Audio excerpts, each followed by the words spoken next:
여러분, 이 편지라고 하는 거 언제 마지막으로 한번 읽어보셨어요? 꽤 오래되신 분들도 있으실 거예요, 그렇죠? 네, 제가 짧게 한번 읽어봐 드릴게요. 목사님, 헤어지는 건 아니지만 이 기회를 빌려 감사하다는 것 전하고 싶어 편지해요. 6년이라는 시간 동안 함께 할 수 있어 행복했어요. 이 시간 동안 전도사님에서 목사님이 되셨고 어색했던 목사님이라는 호칭이 익숙해졌네요. 처음 청년 공동체는 공동체에 대한 아픔이 있었고 그 아픔 목사님의 것도 아닌데 아파하시며 일일이 살피셨어요. 그리고 간사 공동체 통해 저에게는 너무나 귀한 시간, 너무나 귀한 공동체 경험을 할 수 있게 해주셨어요. 목사님께서 주신 사랑 여기에 다 나열할 수 없을 만큼 많고 큰데 늘 기회가 있다고 생각해서 그러지 못한 것 같아요. 새로운 사역 응원하고 기도해요. 사랑해요, 동희 오빠. 네. 아, 제가 이제 한소망 청년 공동체를 떠났을 때 제가 받은 편지입니다. 2년 전인데요. 지금 다시 제가 청년 사역에 복귀한 지 2개월 정도 되어 갑니다. 감회가 새로워요. 왜냐하면 제 30대를 정말 불태웠던 곳이었거든요. 너무나 헤어지기 싫었습니다. 계속 사역하고 싶었습니다. 하지만 또 하나님의 부르심을 받고 이 자리를 떠나게 됐었는데요. 처음에 사역을 떠나게 됐을 때 너무 그리운 거예요. 청년들이 너무 보고 싶었습니다. 그래서 신방이 너무 하고 싶은데 할 수가 없잖아요. 그래서 제가 꿈에서 신방을 했습니다. 근데 그런 다음 날이면 제가 이렇게 편지를 꺼내 봤었어요. 저희 집에 지금 보시는 것처럼 여러 상자가 있거든요. 제가 6년 동안 청년 사역을 했으니까 그간에 모았던 것들, 편지며 롤링 페이퍼, 그 다음에 뭐 간증문들 얼마나 많겠어요. 그걸 하나씩 하나씩 꺼내 봅니다. 굉장히 소중하게 쓴 것들도 있고 그냥 조그만 메모 같은 것도 있었어요. 그걸 볼 때마다 제가 처음 하는 게 뭐냐면 누가 썼는지를 보는 거예요. 그렇죠? 편지지를 들었는데 이 누가 썼는지는 알고 읽어야 되잖아요. 그냥 추억에 잠기기만 할 수는 없으니까. 그래서 제가 얘가 썼구나. 그 다음에 제가 확인한 게 뭐냐면 언제 썼느냐예요. 6년 동안 사역을 하다 보니까 20대 초반이었던 친구들이 30대가 되기도 하고요. 30대에 함께 사역했던 친구들이 결혼을 해서 떠나기도 했고요. 시간이 많이 흐르더라고요. 그래서 시간이 좀 지나간 편지를 읽을 때는 항상 누가 썼는지 그리고 어느 때 썼는지를 봅니다. 그래야 이 친구가 이때 맞아, 이때 이렇게 힘들었었는데 나랑 이런 일이 있었구나.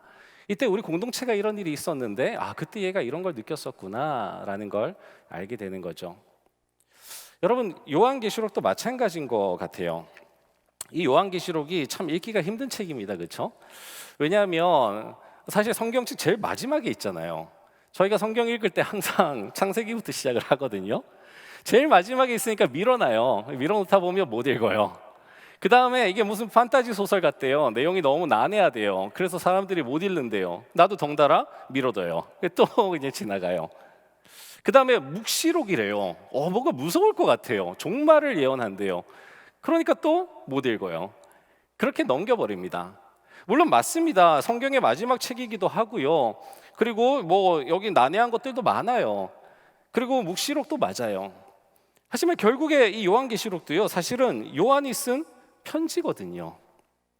그래서 저는 오늘 여러분과 함께 이 요한계시록을 어떤 묵시록, 뭔가 무겁고 난해하고 이런 책으로 보다는 요한이 쓴 편지로서 한번 다가가 봤으면 좋겠어요. 제가 아까 편지를 읽을 때, 오래된 편지를 읽을 때 누가 썼는지 본다 그랬잖아요. 요한계시록도 마찬가지인 것 같아요. 누가 썼는지부터 봐야 되겠죠. 그리고 언제 썼는지, 어떤 상황에서 썼는지 그걸 봐야 요한계시록이 제대로 이해가 될 겁니다.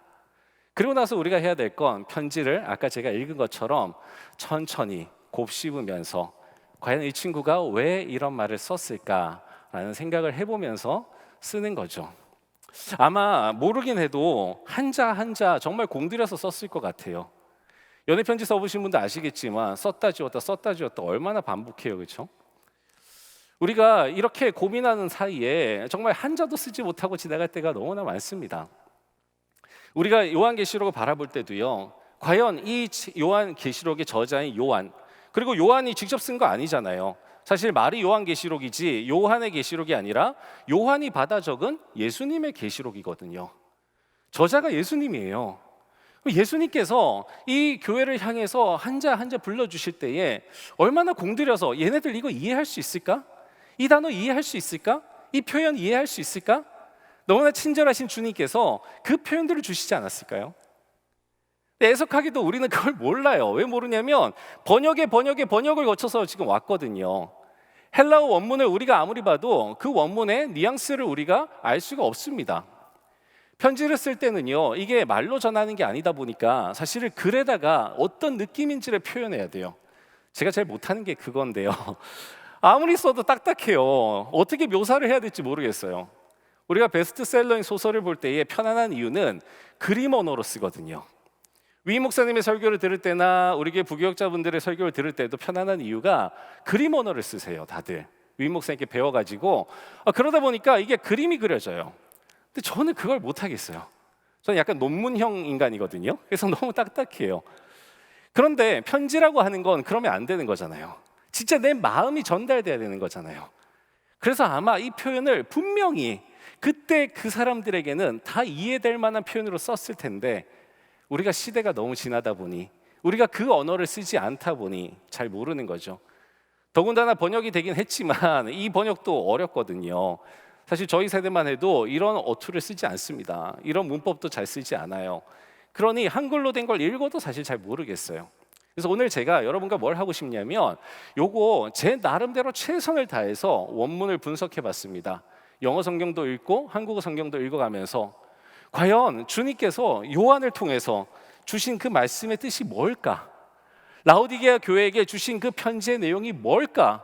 분명 그 안에 담겨 있는 뜻을 우리가 최대한 살펴볼 수 있을 텐데 조금만 더 노력하면 될 텐데 그 심정으로 한번 살펴봤습니다.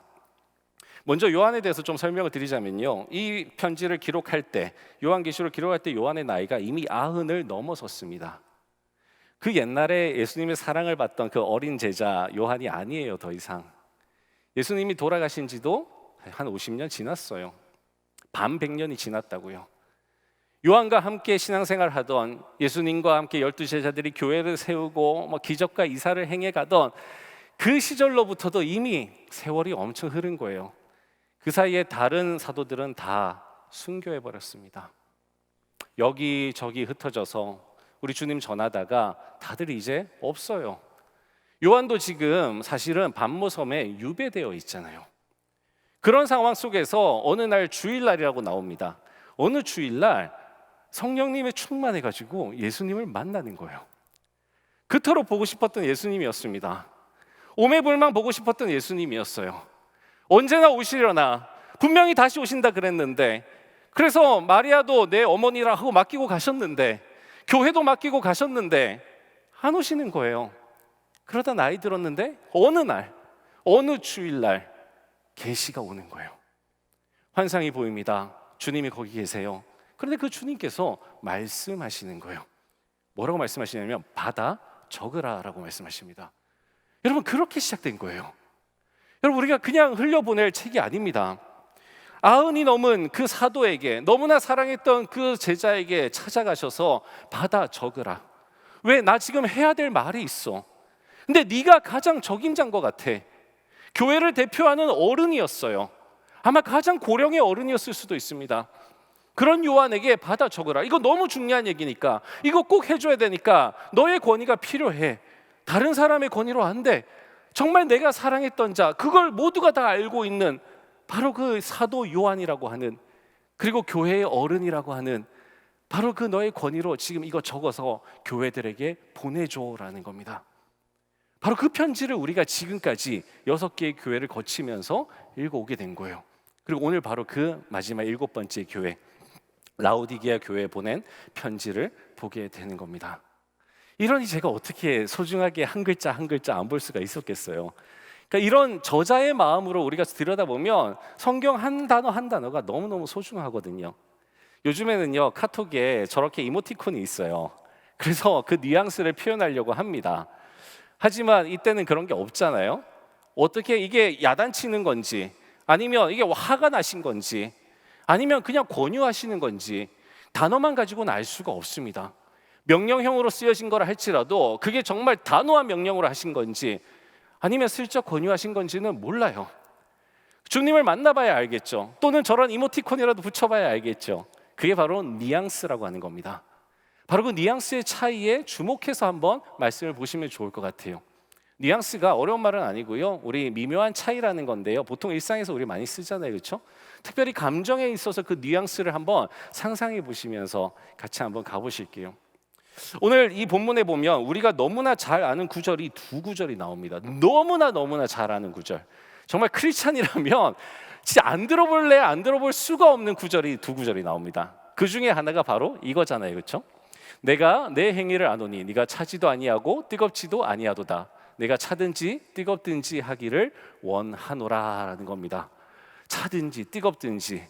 아까도 제가 좀 전에 올라오는데 그 성도님들 두 분이서 그러더라고요. 아니 차든지 뜨겁든지 해야지 그 미지근하게 이러면 되겠어?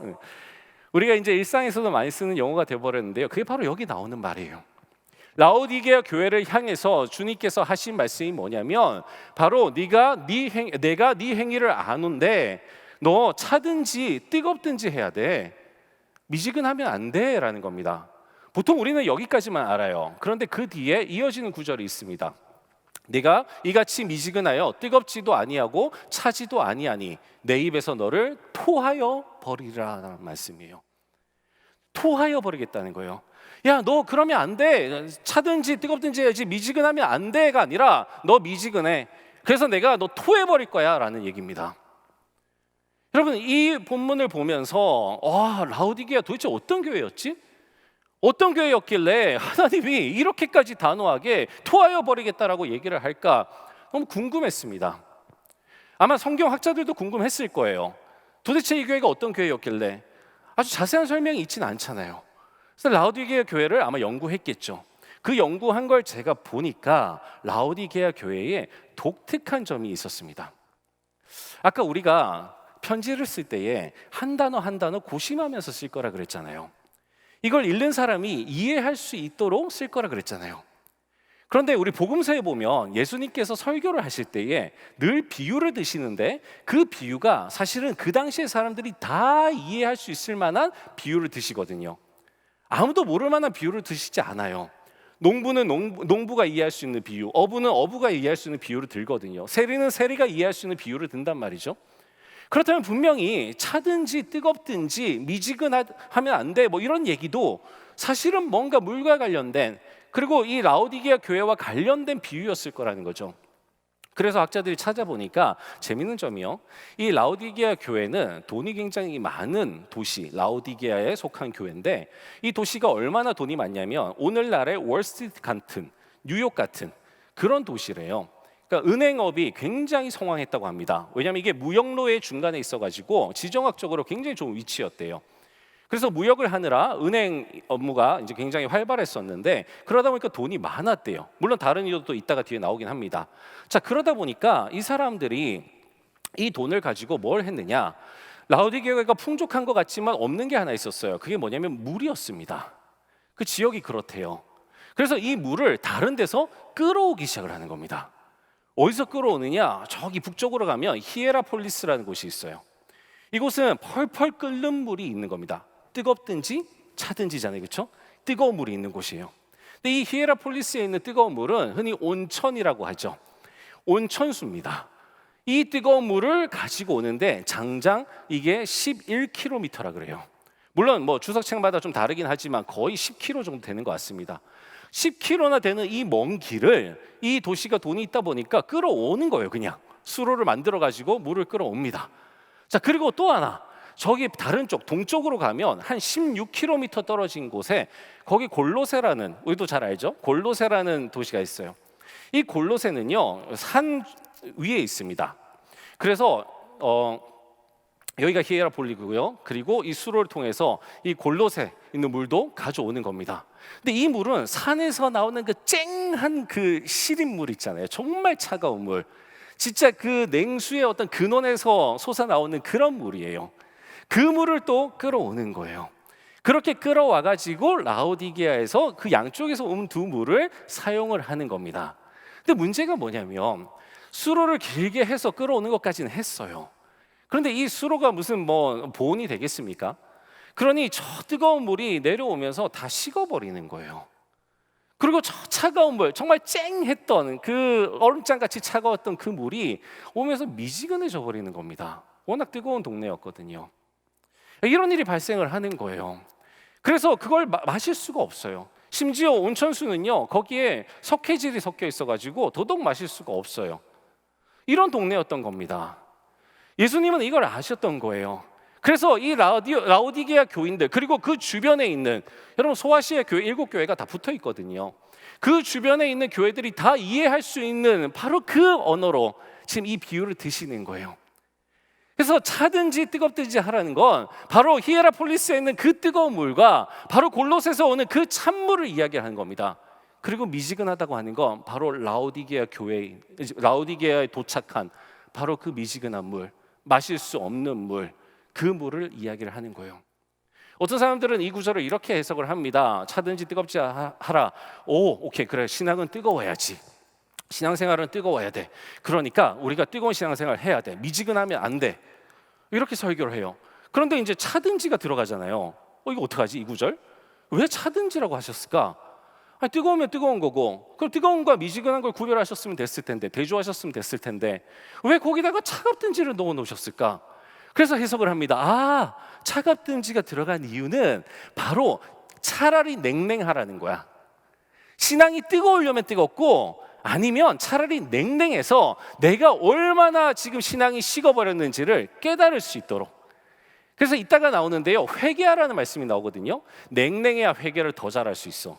그 생각을 하는 거죠. 미지근하면 내가 여전히 뜨겁다라고 생각할 수 있어. 사실은 그냥 미지근한 건데.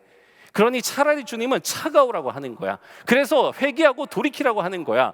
그렇게 해석하시는 분들이 있습니다. 그럴싸하죠, 그렇죠? 네, 말이 되잖아요. 그런데 성경의 이 원문 헬라어를 들여다보면 그건 아닌 것 같아요. 정말로 예수님께서 주시고자 하셨던 말씀이 신앙생활 뜨겁게 해? 아니면 차라리 차가워져? 그리고 회개해? 저때 미지근하지 마? 이거였을까? 그건 아닌 것 같아요. 왜냐? 성경 원문을 보니까요, 이렇게 우리가 해석을 할 수가 있어요. 이 신앙생활이라고 하는 거, 온천수가 흘러내려옵니다. 이 온천을 들여다보니까요, 학자들이 연구를 해보니까 이 온천이 치유의 기능이 있다고 널리 알려졌어요. 오늘날도 마찬가지잖아요. 오늘 우리도 비단 한국도 그래요. 우리가 몸이 좀 나른하거나 노곤하거나 뭔가 찌뿌둥할 때 우리는 뜨거운 물을 찾습니다. 어르신들이 그렇게 온천으로 다니시잖아요. 실제로 치유의 효과가 있다고 그럽니다. 그리고 이 차가운 물은 뭐냐면요, 이 차가운 물이 휴양지였어요. 아까 산 보셨잖아요. 그 더운 지방에서 이 산에 있는 그 시원한 계곡이 있는 거기서 솟아나는 물, 이건 그냥 우리의 모든 갈증을 해결할 수 있는, 영어로 뭐라 그러냐면 refreshing이라 그래요. 우리말로 번역하면 생기 있는, 그 다음에 또 상쾌함, 이런 겁니다. 그런 물이에요. 그냥 차가운 물이 아니에요. 우리한테 새롭게 생기를 주는 물이에요. 제가 아프리카 선교를 갔었던 적이 있는데 정말 너무 덥더라고요. 너무 더운데 아무것도 없어요. 물도 없고 뭐도 다 떨어졌어요. 근데 진짜 조그만 구멍가게가 하나 있었습니다. 조그만 구멍가게. 그 구멍가게를 딱 들어갔는데 거기에 코카콜라가 있는 거예요. 와, 정말 이 코카콜라가 냉장고 안에 들어있는데요, 코카콜라를 탁 마시는데 진짜 살 것 같더라고요. 여러분, 생기가 이런 거잖아요. 여러분, 골로새의 물은 그 물이거든요. 생기예요, 생기. 죽게 있는 사람이 마셨을 때에 살 것 같다, 정말 정신 번쩍 차려지는 바로 그 생기의 물, 그 차가운 물이거든요. 우리 신앙생활에 그 두 가지 물이 다 필요하지 않나요? 치유하는 물이 필요합니다. 여러분, 교회가 뭐해요? 교회는 치유하는 공동체잖아요. 교회에 와서 우리 주님 만나고 치유받아야 되잖아요. 초대교회에 얼마나 많은 기적과 이사가 행해졌어요. 오늘날도 얼마나 많은 기적과 이사가 행해집니까? 하물며 알파코스에 치유에 대한 주제가 있거든요. 하나님은 오늘도 치유하시는가예요. 사람들은 궁금해합니다. 의학이 이렇게 발달된 오늘도 하나님의 치유가 일어날까? 우리는 어떻게 고백하죠? 하나님의 치유가 일어납니다. 그게 교회라고 하는 공동체입니다. 헐벗은 자들, 소외된 자들, 핍박받는 자들, 누구든지 와서 여기서 마음이 치유될 수 있는 바로 그 공동체가 교회라는 거예요. 생기는 어떤가요? 생기야 사방에서 불어오라, 이런 구절도 생각나잖아요. 성령 하나님의 그 본연의 모습이 생기 아닌가요? 사람을 살게 만드는, 다 죽겠는 사람을 살게 만드는, 다시 한번 해보자, 소망을 갖게 만드는, 희망을 갖게 만드는. 여러분, 그래서 교회가 세상의 희망이다 그러잖아요. 우리가 얼마나 부르짖었습니까? 교회가 세상의 희망입니다. 여러분, 이게 교회잖아요. 치유하는 공동체, 생기 있는 공동체, 상쾌한 공동체, 살리는 공동체. 이게 교회여야 되는데 주님이 뭐라고 말씀하시죠? 미지근하다는 거예요. 니네는 치유할 힘도 없고 생기도 없고, 그 얘기를 지금 하시는 겁니다. 교회의 기능을 못한다라는 거예요. 차가운 건 좋고, 뜨거운 건 좋고 차가운 건 나쁘다는 게 아니라, 차가운 건 차가운 게 기능이 있어요. 뜨거운 건 뜨거운 게 기능이 있습니다. 하지만 미지근한 건 아무 기능이 없어요. 교회가 교회의 맛을 잃어버렸다는 겁니다. 여러분, 마태복음에도 보면 이런 말씀 나오잖아요. 너희는 세상의 소금이래요, 빛이래요. 그런데 소금이 맛을 잃어버려요. 그러면 어떻게 된다고요? 계속 보관하나요? 아니요. 그냥 가차없이 버려버리는 거예요. 그리고 사람들에게 짓밟히는 겁니다. 예수님이 직접 하신 말씀이잖아요. 교회가 맛을 잃어버리면 짓밟히는 거예요. 라오디게아 교회가 어떤 모습이었는지 모르겠어요. 중요한 건 뭐냐면 맛을 잃어버렸다는 거예요. 뜨겁지도 않고 차지도 않다라는 거예요. 소금이 짓밟히듯이 토해버리겠다는 겁니다. 누가요? 주님께서요. 교회의 머리 되시는 주님께서요. 몸된 교회를 세우시는 그 머리 되신 주님께서 내가 직접 토해버리겠다고 얘기하세요. 역겹다라는 거예요. 여러분, 오늘날 우리가 너무나 싫어하는 단어 하나 있습니다. 혐오에 대한 거. 이것 때문에 사회가 엄청 분열이죠. 헬라어 원문을 찾아보면요, 주님이 라오디게아 교회를 향해서 토해버리겠다고 하는데, 이 토해버리겠다는 단어가 혐오스럽다라는 거예요. 여러분, 이제 뉘앙스를 아시겠죠? 그냥 태태 아니에요. 이거 뭐야? 토해버리겠다는 거예요. 그게 라오디게아 교회의 모습입니다. 근데 라오디게아 교회가 왜 이렇게 됐느냐? 주님께서 그 뒤에 설명을 해주세요. 그냥 야 니네 나 토해버릴까 끝이 아니고요, 니네 왜 이렇게 됐는지 알아? 얘기를 해주세요. 그게 그 뒤에 나옵니다. 네가 말하기를 나는 부자라, 부요하여 부족한 것이 없다 하나 내 공고한 것과 가련한 것과 가난한 것과 눈먼 것과 벌거벗은 것을 알지 못하는도다. 그럼 예수님이요 이렇게 얘기하는 거예요. 니네 돈 많다고? 뭐 월스트리트 같은 데 살아서 돈 좀 벌었어? 이제 살만해? 그래서 뭐 좋은 집, 뭐 좋은 차, 좋은 가정, 좋은 음식들, 좋은 옷. 그래서 뭐 내가 볼 때 니네 영혼이 얼마나 공고한데. 여러분, 좋은 말을 표현을 써서 공고하지요. 저 표현도 헬라어 원어를 보면요, 니네 너무 불쌍해라는 거예요. 너무 불쌍해, 헐벗은 것 같아라는 겁니다. 부요하다고? 부족한 게 없다고? 아니, 내가 볼 때는 니네 너무 헐벗었어. 너무 불쌍해. 니네 왜 그러고 있니? 그런데 예수님이 더 답답해 하시는 게 뭘까요? 저 제일 마지막이에요. 알지 못하는 도다라는 겁니다. 좀 이걸 깨닫고 회개하면 좋잖아요. 주님, 우리가 이런 모습이니까 좀 도와주세요. 우리 좀 어떻게 해주세요 하면 좋잖아요. 근데 주님 뭐라 그러세요? 알지 못하는 도다. 니네 왜 모르니라는 거예요. 내 눈에는 니네가 그렇게 불쌍해 보이는데, 조금 가졌다고, 조금 벌었다고, 조금 좋은 옷 입는다고 우리는 부족한 게 없어요. 그 신앙은 미지근하면서 아무런 능력도 못 갖추고 있으면서 그러고 살아가는 그 라오디게아 교회를 향해서 주님은 한탄하시는 겁니다. 불쌍해, 불쌍해. 근데 주님께서요 이 불쌍한 마음 가지고 그냥 지나치시지 않고 해결책을 제안을 해주십니다. 저희가 얼마나 감사한지 몰라요.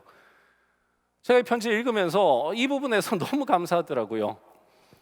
뭐라고 하세요? 내가 너를 권하노니 내게서 불로 연단한 금을 사서 부요하게 하고 흰옷을 사서 입어 벌거벗은 수치를 보이지 않게 하고 안약을 사서 눈에 발라 보게 하라는 거예요. 얼마나 구체적이에요, 그렇죠? 여러분, 이 비유도 라오디게아 교인들은 다 이해할 수 있는 비유예요. 왜? 금이 어마어마했잖아요. 근데 그 금이 아니라는 거예요. 니들이 소유하고 있는 그 금이 아니라 불로 연단된 금, 순도 99.9%의 99%의 바로 그 정금을 사라는 거예요. 여러분, 이게 무슨 비유인지 우리는 다 압니다. 우리 찬양 있잖아요, 그렇죠? 내가 정금같이 나오리라. 우리도 알잖아요. 라오디게아 교인도 아는 거예요. 저 정금이 뭘 말하는지.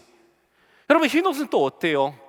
흰옷 입은 주의 청년들이, 흰옷 입은 주의 성도들이, 여러분, 우리는 흰옷의 의미가 뭔지 압니다.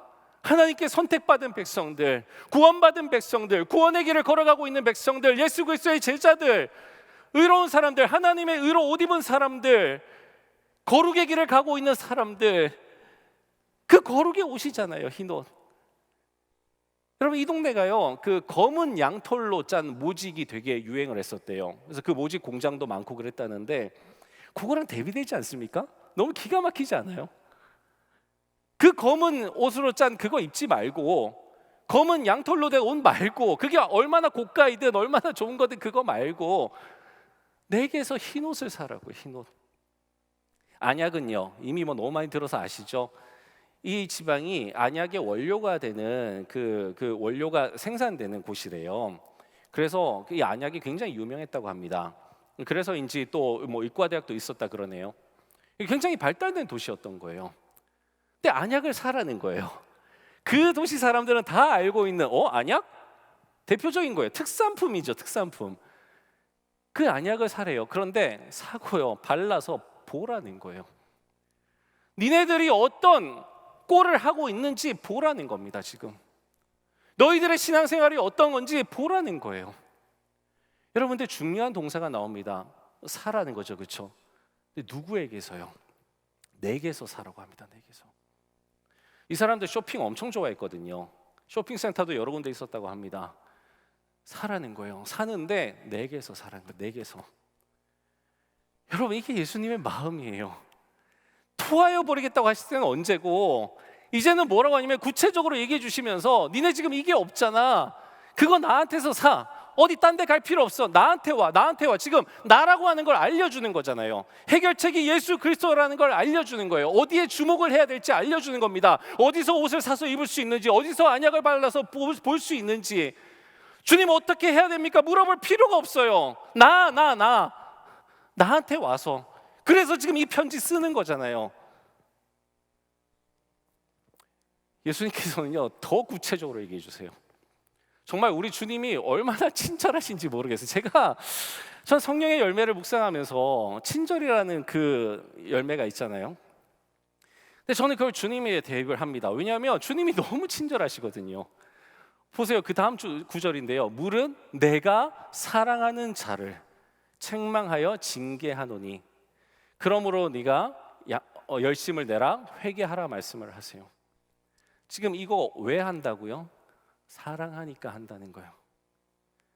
여러분, 연애 편지 쓸 때 사랑 얘기 하잖아요. 이 편지 왜 쓴다고요? 사랑하니까 편지 보내는 거잖아요. 아까 제가 읽어드렸던 그 편지도요, 이 청년이 저한테 이 편지 왜 썼을까요? 사랑하는데 사랑한다는 말을 못한 거예요. 목사님 참 고마웠는데 고마웠다는 말을 못한 거예요. 그래서 그 얘기 하려고, 이제 떠나간다 그러니까 그 얘기 하려고 쓴 거잖아요. 지금 주님이 이거 왜 쓰셨을까요? 사랑하는 내 새끼들이, 사랑하는 내 제자들이 미지근해서 죽어가는데, 영적인 공허함에 파묻혀서 매몰돼서 죽어가는데, 어둠 속에 빠져가는데 누구라도 얘기해 줘야 되는 거 아니에요? 주님께서 얘기해 주고 싶은 거예요. 야, 지금 내가 니네 그냥 혼내는 게 아니야. 혼내는 게 아니라 내가 사랑한다고. 그래서 내가 얘기하는 거니까 제발 나한테 와서 그거 사. 정금 사고 흰옷 사고 안약 사서 봐. 지금 네가 살고 있는 삶이 다가 아니야. 돈이 왔다 갔다 하고 뭔가 사람들이 많이 왔다 갔다 하고 물질이 왔다 갔다 하고 번창하니까 이 세상이 단 거 같지? 아니야. 영적인 세계가 있어. 니네 알잖아. 하나님 아버지가 있다는 거 알잖아. 내가 있다는 거 알잖아. 그래서 지금 교회로 모이는 거잖아. 근데 왜 없는 것처럼 행동해? 왜 니네 신앙 다 잃어버리고 그러고 있어? 왜 세상에 물질밖에 없는 것처럼 행동해? 왜 그러고 사느냐는 거예요. 그 얘기 해주고 싶으신 거예요. 근데 여기도 놀라운 비밀이 숨어 있더라고요. 저 책망한다는 단어는 야단치는 게 맞아요. 그런데 저 징계라고 하는 단어가요, 벌 준다는 단어가 아니더라고요. 주님께서 내가 책망하고 이제 벌 줄 거야, 이게 아니에요. 저 징계라는 단어가 훈육이에요. 훈육. 훈계도 아니고요, 훈육이에요. 훈육. 정말 부모가 자녀들을 진짜 사랑의 따끔한 말로, 그리고 조금 부담스러울 수 있지만 공부도 시키려고 하고 윤리 도덕적인 것들도 배우게 해주려고 하고, 뭔가 이 사회 안에서 건강한 사람이 되게 하려고, 또 교회도 어릴 때부터 안 간다는 거 억지로 깨워서 보내가지고 좀 어린 나이에서부터 예수님 알았으면 좋겠어서 보내려고 하는 그 마음, 그게 부모의 마음이잖아요. 아무것도 모르는 그 철딱서니한테 야, 너 그렇게 준비 안 하다가는 나중에 네 인생 힘들어져. 너 그렇게 예수님 모르고 살다가는 나중에 엄마 아빠처럼 힘들어져. 너만큼은 어렸을 때부터 주님 손에서 자랐으면 좋겠어. 모태신앙이 아니었던 엄마 아빠들의 고백이잖아요. 나는 주님도 모르고 청년의 때를 다 날려버렸어. 나는 주님도 모르고 40대 50대를 날려버렸어. 지금 와서 보니까 주님 너무 소중한데, 우리 교회 청년들 너무 부럽다, 너무 귀하다. 늦게 믿음을 시작하신 어르신들의 말씀이잖아요. 그런 마음으로 하시는 거예요. 그게 훈육이라는 겁니다. 징계 아니에요. 한국어로 단어를 저렇게 번역을 해놓으니까 마치 예수님이 엄청 무슨 교관처럼, 군대 교관처럼, 옛날 학교에 뭔가 안 좋은 선생님처럼 그렇게 그냥 야단만 치고 그냥 벌 내리고 토하여 버리겠다, 치시겠다, 아니에요. 뉘앙스가 그게 아니에요. 주님이 토하여 버리겠다고 하는 건 너 제명할 거야, 너 구원에서 뺄 거야, 아니에요. 이게 얼마나 역겨운 건지를 보여주시는 거예요. 내가 이걸 얼마나 싫어하는지를 보여주시는 거예요. 엄마는 네가 그렇게 하는 게 너무 싫어. 엄마는 네가 다른 사람에게 욕 듣는 게 싫어. 그래서 엄마는 지금 엄마가 너를 혼내는 거야. 여러분 그 마음 아시잖아요. 교회가 교회 구실 해야죠. 주님의 몸된 교회잖아요. 우리의 모임이 아니잖아요. 동아리가 아니잖아요. 주님의 몸된 교회잖아요. 지금 얼마나 주님의 몸된 교회가 짓밟히고 있어요. 외부로만 화살을 돌릴 수 있을까요? 너무 싫긴 하지만 오늘 우리 한국교회 모습은 어떨까요? 오늘 우리의 신앙의 모습은 어떨까요?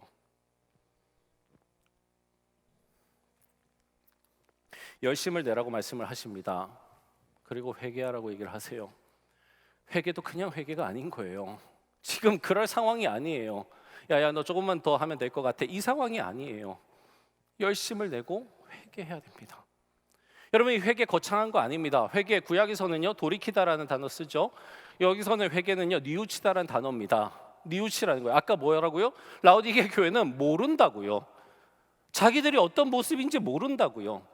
저 회개는요 그러니 이제 좀 알라는 거예요. 깨달으라는 거예요. 니네가 돈이 많아서 교회가 얼마나 컸는지 모르겠어요. 교회 터라고 영상에 나오긴 하던데 그게 얼마나 부유한 교회였는지 모르겠습니다. 하지만 분명 그 도시에 있었다라고 한다면 어마어마한 건축비를 들여서 교회 건축을 했겠죠. 재정은 넉넉했을 겁니다. 구제도 했을지 몰라요. 하지만 그 속에 예수 그리스도가 안 담겨져 있다라면, 그 속에 그리스도의 그 마음이 안 담겨져 있다라면, 그리스도의 그 치유하시려는 그 마음, 그리스도의 그 생기, 그 생기를 주시려고 하는 그 마음, 그게 안 담겨 있다라면 그건 그냥 돈으로 하는 거잖아요. 마지막에 또 정말 유명한 구절이 나오죠. 이것도 노래하고 싶지만 찬양하고 싶지만 시간 관계상 안 하겠습니다. 벌써 머릿속에 맴도시죠 이 찬양. 여러분, 이 찬양 그렇게 편안하게 부를 찬양이 아닙니다.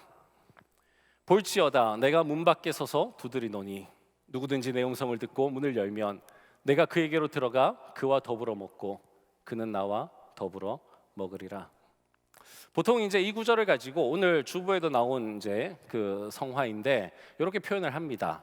그리고 이제 좀 유명한 게 이제 요게 또 있어요. 네, 제가 영국에 이제 그 세인트 폴 대성당에 있는 건데 직접 보고 왔어요. 정말 감동이었습니다. 근데 저 그림도요, 사실은 오늘의 이 말씀을 제대로 표현한 건 아닙니다. 왜냐하면 이유가 있습니다. 지금 이 말씀을 이렇게만 보면 주님께서 노크하신 것 같아요, 그렇죠? 문이 있고 그 문에다 대고 똑똑똑, 문 밖에 서서 똑똑똑.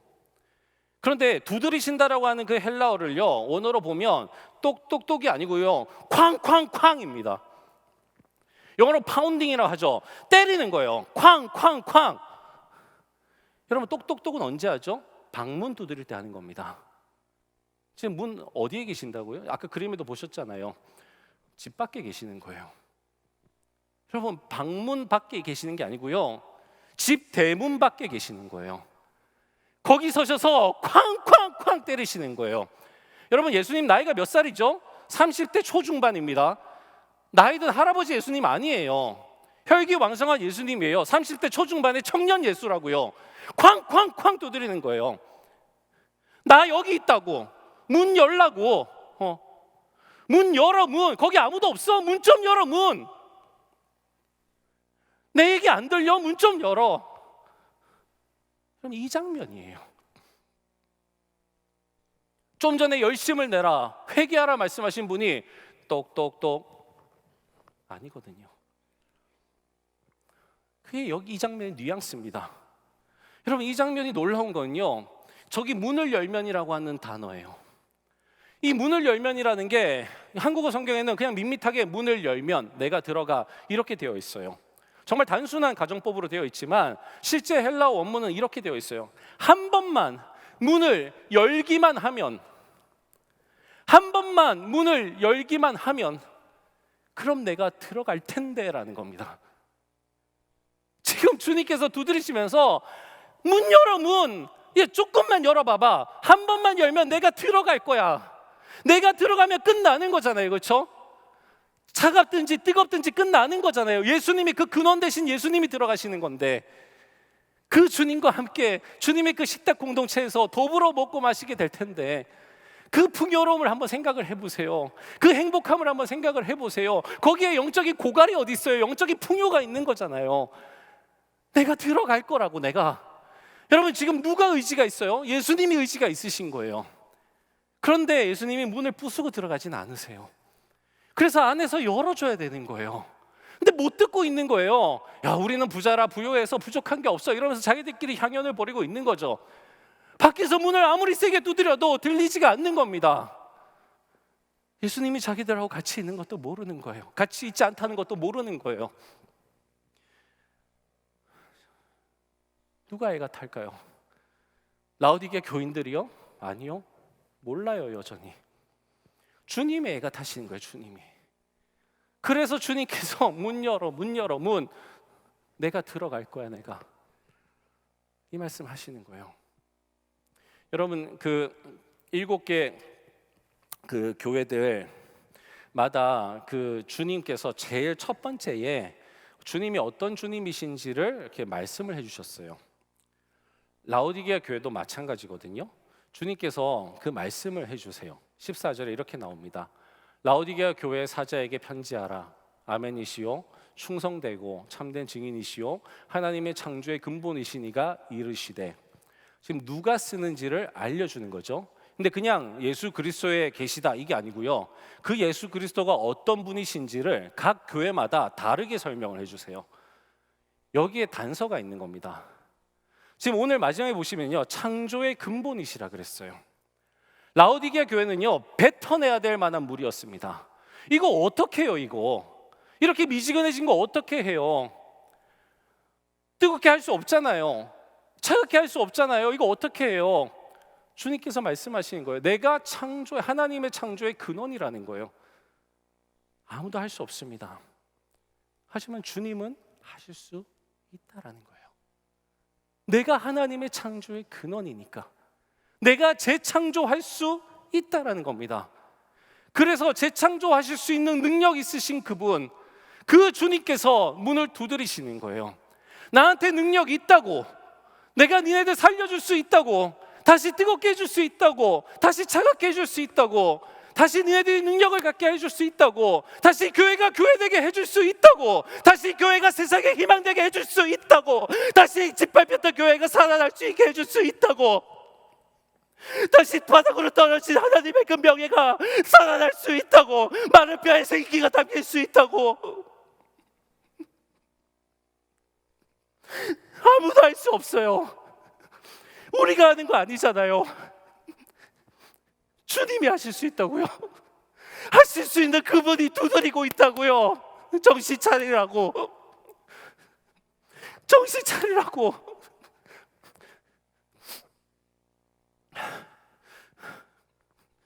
여러분, 우리 정말 정신 차려야 됩니다. 그래요, 코로나 지나가면 그만이겠지. 그럼 다 회복되겠지. 여러분, 조사 나온 거 한번 보세요. 6월 달에 조사한 거래요. 엊그제 제가 받게 된 메일입니다. 거리를 두고 싶은, 코로나19 이후 개신교인의 이미지예요. 1등이요, 거리를 두고 싶은 사람들이에요. 상종하기 싫다는 겁니다. 여러분, 한국 사회가, 한국 교회 크리스찬들을 이렇게 보고 있다고요. 상종하기 싫다는 거예요. 저 사람들 마음에 안 든다는 겁니다. 두 번째 보세요, 이중적이래요. 세 번째는요, 사기꾼 같대요. 네 번째, 이기적이고요. 다섯 번째, 부패했다는 겁니다. 좋은 거 하나도 없어요, 여러분. 우리가 알아야 돼요. 주님께서 라오디게아에게 편지를 쓰셨다고요. 니네 알라고. 왜 모르냐고. 이제 좀 알라고.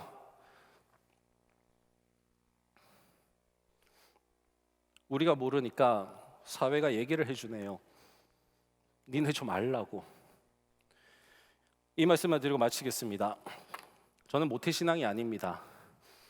제가 초등학교 때 열심히 다녔어요. 하지만 중학교 때부터 교회를 안 나가게 됐었고, 고등학교 2학년 때 다시 교회를 갔습니다. 고등학교 2학년 때 다시 갔던 교회, 처음에는 좀 마음에 들었는데 곧이어서 교회에서 안 좋은 얘기들이 들려오기 시작을 하면서 그 교회가 마음에 안 들더라고요. 그러면서 제가 사춘기의 반항심이었는지 모르겠어요. 그냥 반항심이 막 올라오는 거예요. 그래서 그 교회 목사님이 하시는 말씀마다, 또는 교회 성도님들이 하시는 말씀마다 다 뭔가 반기를 들고 싶었어요. 학교를 갔는데 학교에 신앙생활 잘하는 친구가 있어요. 제가 그렇게 못되는 애가 아니었는데 이상하게 걔만 보면 또 반감이 들어요. 그래서 걔 불러다가 굉장히 곤혹스러운 질문들을 하곤 했습니다. 그리고 제가 늘 그랬죠. 네 신앙은 가짜야. 네 신앙은 가짜야. 뭐하러 교회 다녀? 나중에 제가 신학생이 되고 내가 그때 왜 그랬을까를 계속 질문을 해봤어요. 내가 그때 왜 그랬을까? 왜 그렇게 교회가 싫었고 왜 그렇게 반감이 들었을까? 아니, 착하게 신앙생활 잘하고 있는 애한테 내가 왜 그랬을까? 기대감이었습니다. 그리고 실망감이었어요. 어렸을 때 주일학교 때 교회를 다녀서 그런지 그래도 교회에 대한 선한 이미지가 있었습니다. 교인들에 대한 선한 이미지가 있었어요. 교회는 다르겠지, 교인들은 다르겠지라는 겁니다. 여러분, 우리는 교회가 병원이다 그러면서 우리도 다 흠 있는 사람들입니다, 우리도 다 죄인입니다 얘기를 하지만, 교회 밖에 있는 사람들은요, 교회를 바라볼 때 여전히 그래도 저 사람들은 다르겠지라고 합니다. 그리고 한번 생각해 보세요. 우리도 은연중에 교인들은 달라라는 생각이 있잖아요, 그렇죠? 그래도 교인들은 좀 더 정직해, 그래도 교인들은 좀 더 착해, 그래도 좀 더 교인들은 애국적이야, 그래도 좀 더 교인들은 남을 배려하려고 해, 교회가 얼마나 많은 일들을 하고 있어? 얘기를 합니다. 하지만 평가를 보세요. 여러분, 저분들이 왜 저렇게 평가를 하느냐? 여러 가지 이유가 있겠지만 제 경험상 기대감입니다.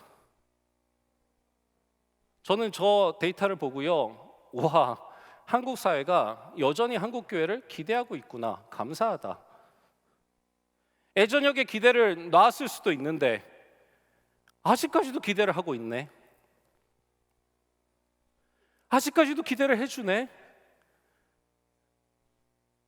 교회가 언론에 뭐 이렇게 회자됩니다. 여러 가지 정치적인 이유도 있겠지요. 하지만 그 속에는 분명 교회는 좀 달랐으면 좋겠다라는 마음이 있을 겁니다. 카페는 어쩔 수 없어도, 식당은 어쩔 수 없어도, 여러 가지 상업시설들은 어쩔 수 없어도 교회는 좀 달라주면 안 되겠니라는 거죠. 이웃을 생각하지 않는 모습들에 아마 진절머리가 났을 겁니다. 물론 모든 교회가 그렇지 않다는 건 우리도 알고 있어요. 하지만 우리 중에 어느 누구도 자유롭지 못하다는 것도 우리는 알고 있습니다. 주님께서 라오디게아 교회를 향해서 주신 이 메시지, 저자가 한 명 더 생겼네요. 저라는 저자가 오늘 이 예배 시간을 통해서 여러분들께 또 전달해 드렸습니다. 이제 주님께서 직접 여러분들에게 말씀하실 거예요. 제일 마지막에 구절이 뭘로 끝나죠? 귀 있는 자는 성경이 교회들에게 하시는 말씀을 들을지어다. 아멘. 성령께서 직접 말씀해 주시리라고 믿습니다. 기도하겠습니다.